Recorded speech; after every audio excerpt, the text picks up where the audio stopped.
Section 1. You'll hear a woman complaining about an item she has bought. First, you have some time to look at questions 1 to 4.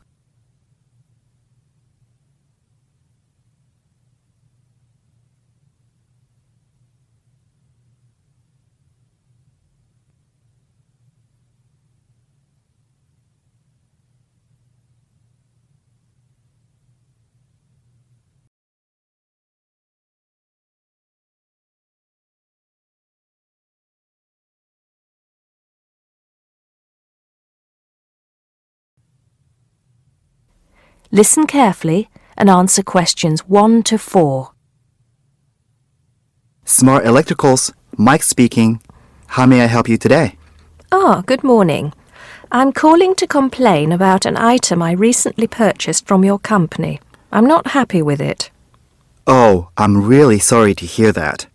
I'll take you through the company's complaints procedure.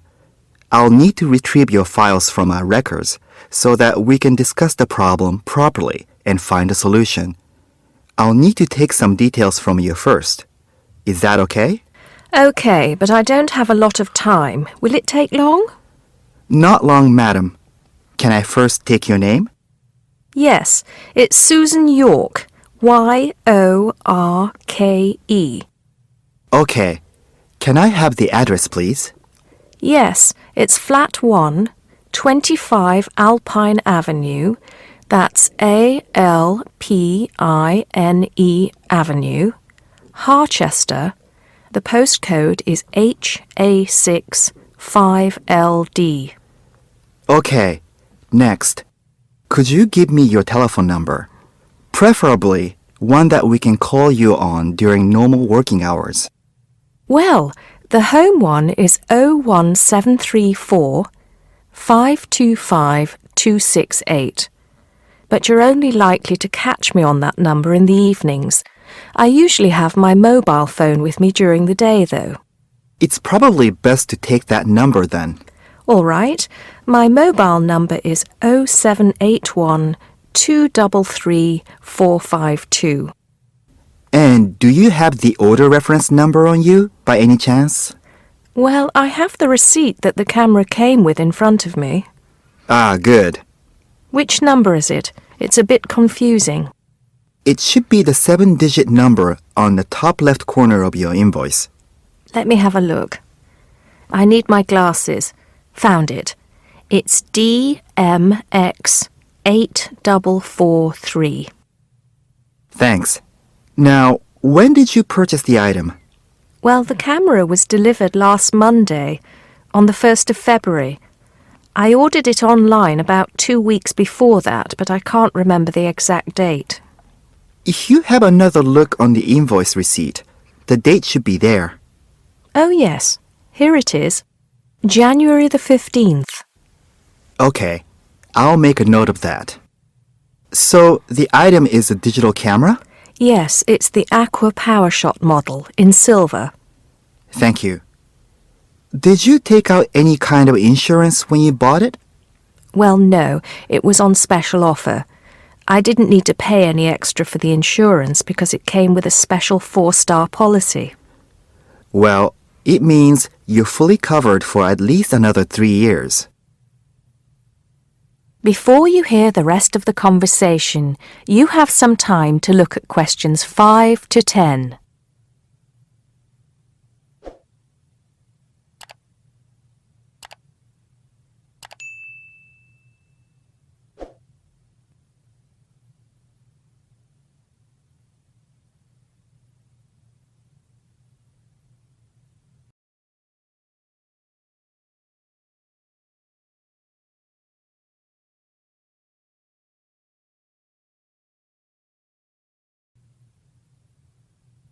Now listen and answer questions 5 to 10. Right. What is the problem? Yes, the first thing is that it came with 1 memory card in the box when there were supposed to be 2. Oh dear, I'm terribly sorry about that.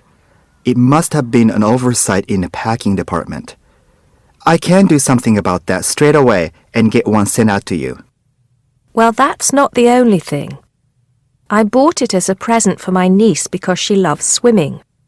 It said on the website that it was waterproof, but when she took it on holiday and tried to use it underwater, it got ruined because water got into the lens. You can imagine how disappointed my niece was. I certainly can. Were those the only problems? No, there was one other thing. It came with a case to protect it. When I opened the box to take the case out, I saw that it had a big scratch on it. We're really sorry about that. I can offer to have the camera repaired for you. In the event that it can't be repaired, we'll send you a replacement. I don't think so. Seeing as it was faulty in the first place, I wouldn't want another one. I think I'd rather have my money back. Can I get a refund? Yes, of course. If you send it back to customer services, I'll make sure it's dealt with. Thank you very much. That is the end of section 1. You now have half a minute to check your answers.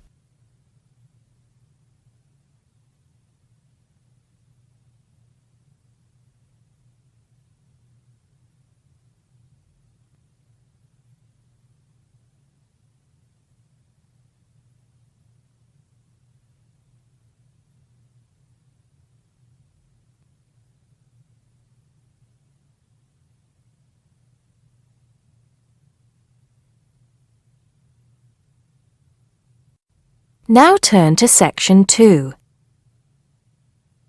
Section 2. You'll hear a tour guide talking to a group of visitors about Bestley Castle. First, you have some time to look at questions 11 to 15.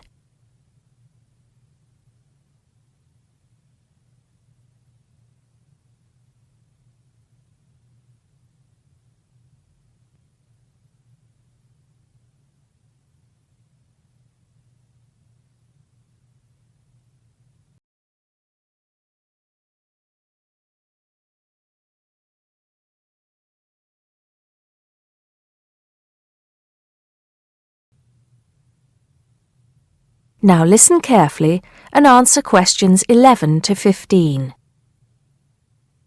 Welcome to Bestley Castle. It's nice to see so many of you here today.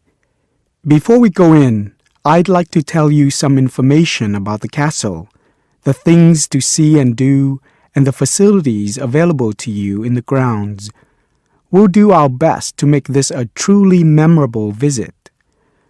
Now, the castle grounds are quite big, and we don't want you to get lost, so I'm going to give you an idea of the layout. At the moment, we are at the entrance, and immediately to our left is the Tourist Information Office.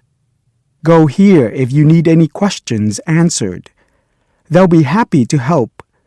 And of course, behind the tourist office is the car park where the coach dropped you off. And it'll also pick you up from the same spot at 5 p.m. today. In front of us are the water gardens. If you stroll through, you get to the North Bridge, which is the entrance to Bestley Castle. Take your time and enjoy looking around the castle. There is a lot of history steeped in those walls. As you leave the castle via the South Bridge, you'll be greeted with the sight of roaming deer. During the day, there will be scheduled feeding opportunities where visitors can get involved. However, we do request that you do not feed the deer outside these times. To the right of the deer park is the Castle Museum, and behind that is our award-winning restaurant. It's a relatively new addition to the castle grounds, but is fast gaining a reputation for its food. Alternatively, you can choose to dine in the picnic area on the other side of the deer park. It's perfect for the family as it's next to the kids' play area and homemade ice cream hut. We hope that on your way out, you'll pop into the gift shop by the exit for something to remember us by. Before you hear the rest of the talk, you have some time to look at questions 16 to 20.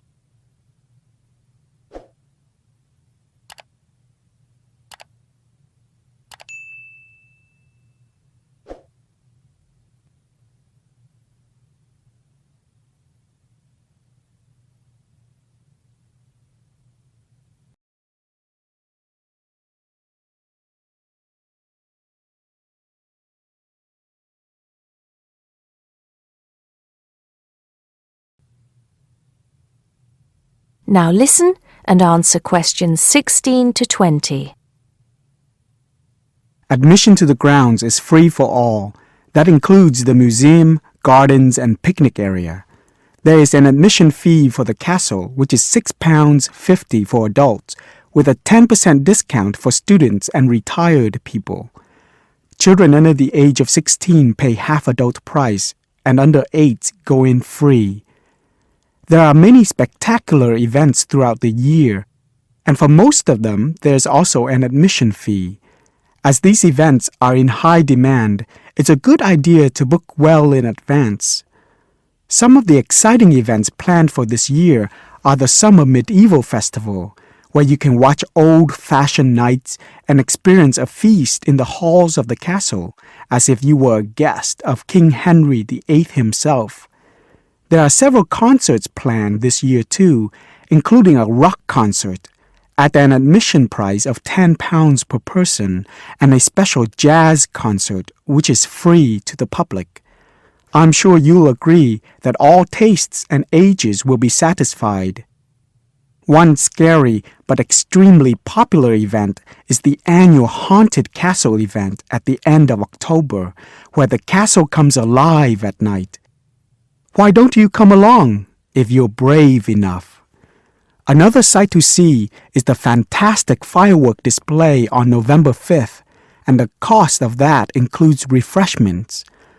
We also have a long tradition of raising money for charity.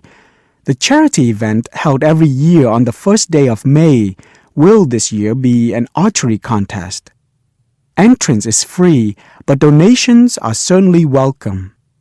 This year, we'll be collecting money on behalf of a charity for elderly people, Age Concern. Just in case you can't remember all of that, you can pick up a leaflet showing the timetable and prices for all events from the Tourist Information Desk. You can also go online to get this information from our website. That is the end of Section 2. You now have half a minute to check your answers.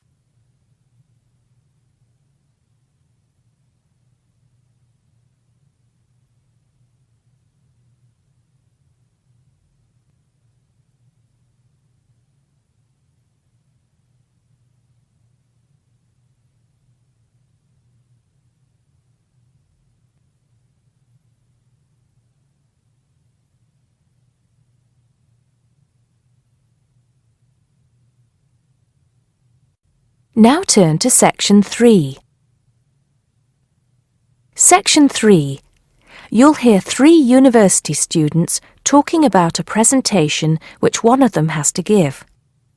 First, you have some time to look at questions 21 to 24.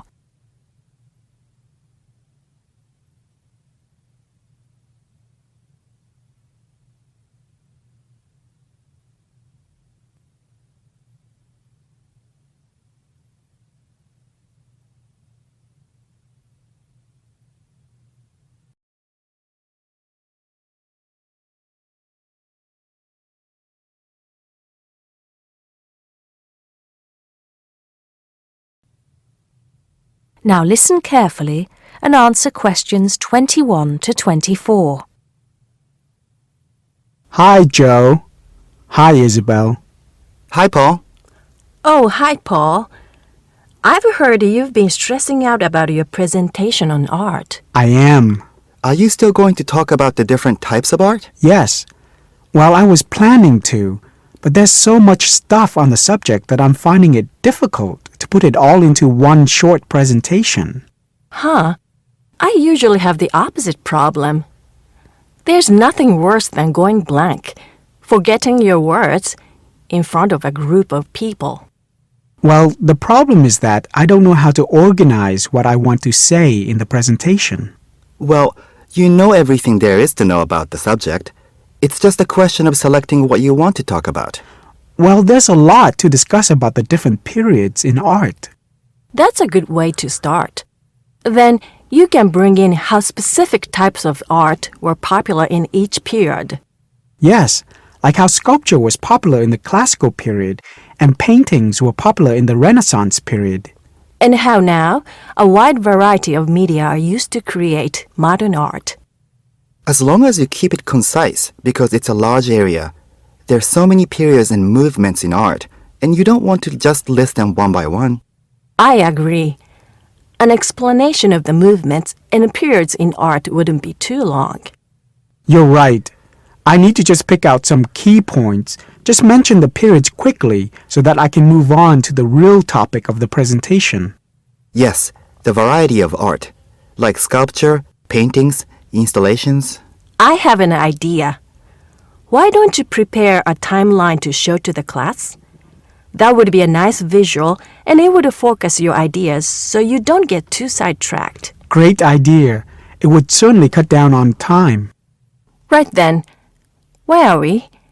You'll begin with a very short introduction to the historical periods of art. Then, you'll talk about popular types of art within these periods. That's sorted. Maybe you could also mention some key works of art in each period, like the Venus de Milo statue or the Scream by Edvard Munch, and give some interesting facts on them. That's not a bad idea, because it does give people a frame of reference when I talk about specific kinds of art. After giving a historical context, I should really talk about different forms of art, shouldn't I? Yes, you should. After that, you can conclude with a question on what is considered to be art. Now, that would be really interesting. Yes, comparing the traditional views of art with modern views. Exactly. I think I'll have a collection of pictures, including famous pieces of art from classic to modern, projected on the wall, like the Mona Lisa, and some pop art, and ask people whether they think it's art or not. Before you hear the rest of the conversation, you have some time to look at questions 25 to 30.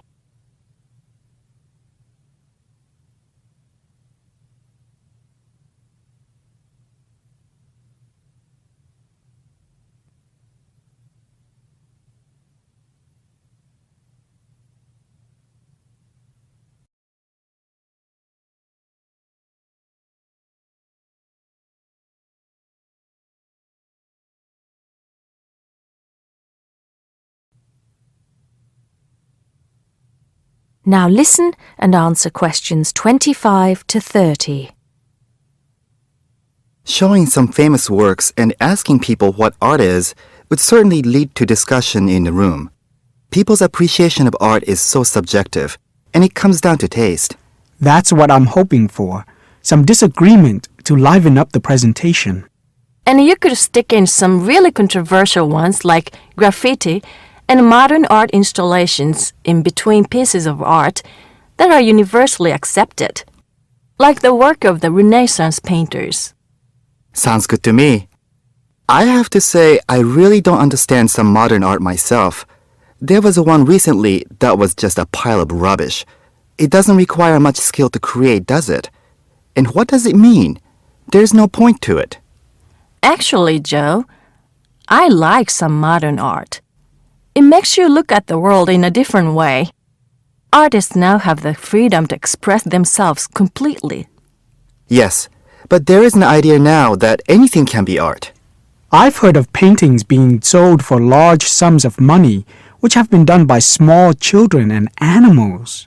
Now that's ridiculous.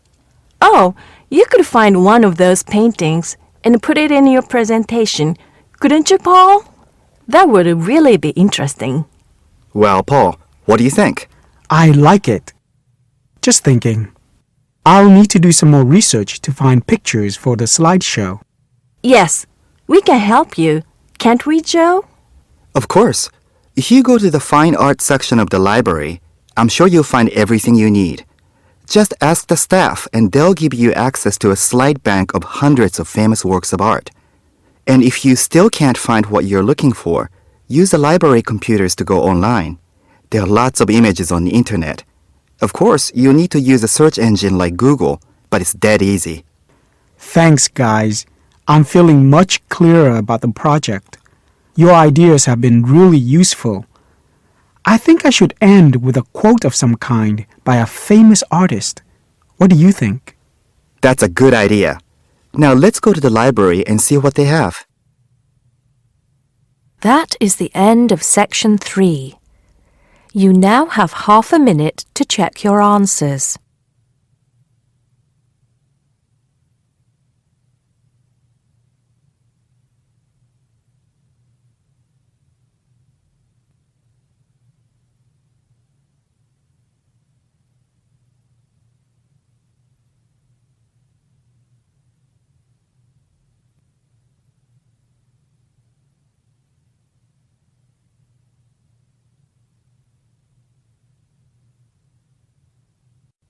Now turn to section 4.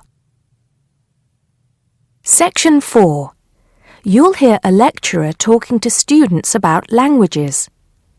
First, you have some time to look at questions 31 to 36.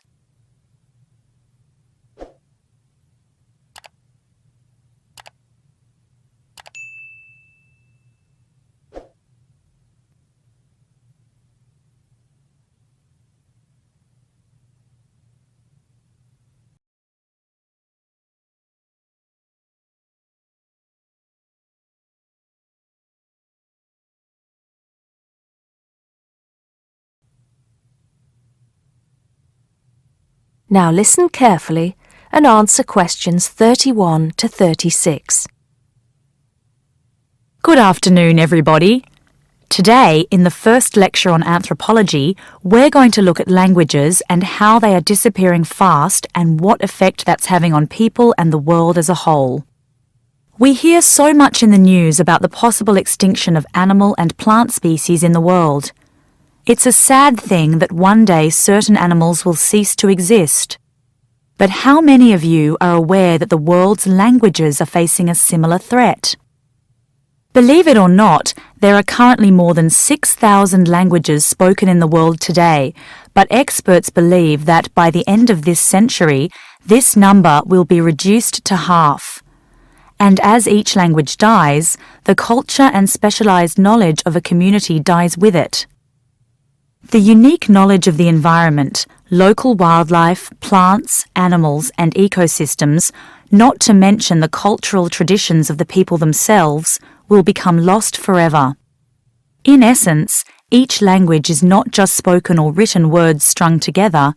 Language has the power to hold the entire history of a people. Approximately one language dies every 2 weeks. This is an unprecedented situation. Never before in history has there been this rate of rapid decline. Most human languages are spoken by relatively very few people. Let's put this into perspective. The Ethnologue, the leading authority on the world's languages, has put together a list of every living language known to man. There are over 6,500, of which 6,000 have available population figures. Now, 109 million people speak just 10 of these languages, and they are the major languages of the world. At the opposite end of the scale, there are minority languages which are only spoken by a few people, and that's what this chart is illustrating. The number of languages is represented on the vertical axis, and the total number of languages that make up this group is an astounding 1,619. For each of these smaller language groups, the population range of speakers goes from 1 to 999. Even more incredible is the fact that out of these small languages, over 200 of them have a speaker population ranging from just 1 to 9. Imagine only 9 people speaking your language in the whole world, or even only 1 or 2 people. Now, let's think geographically. In total, there are 516 languages that are nearly extinct, where only a few members of the older generation survive. When they die, the language will die with them, lost forever. The majority of nearly extinct languages come from the Pacific and the Americas, making up 74%, followed by Asia at 15%. Europe has the smallest percentage of languages that are nearly extinct, only 2%. Before you hear the rest of the talk, you have some time to look at questions 37 to 40.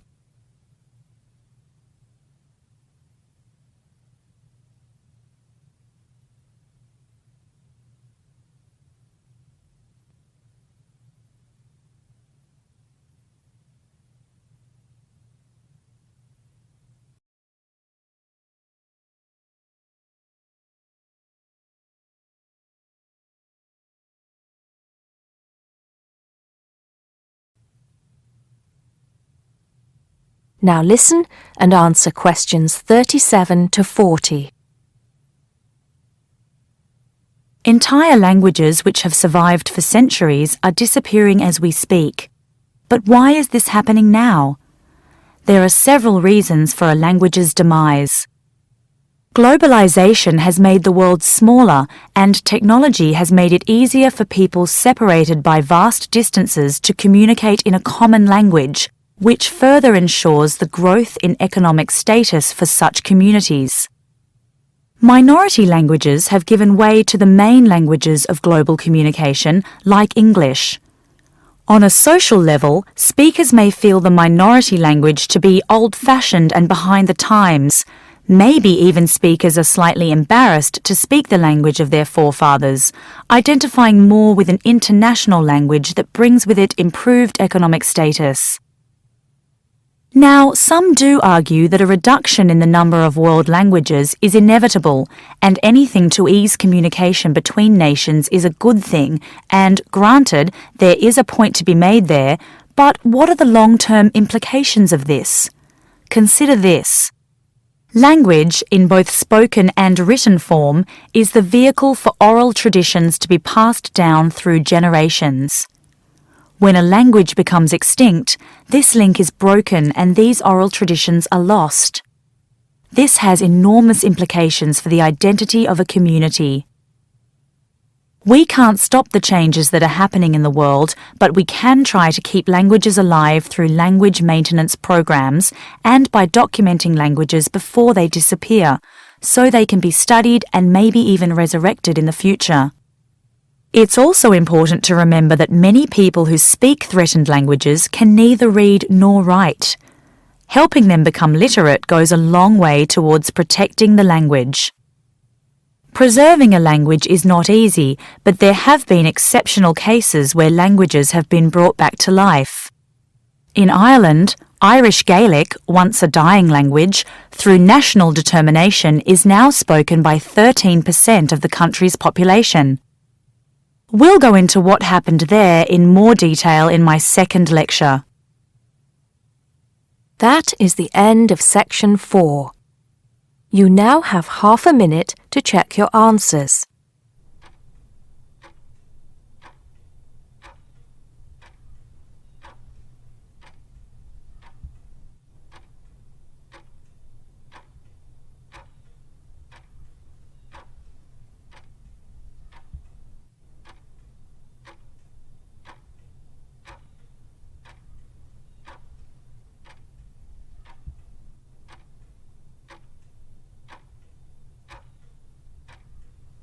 That is the end of the listening test.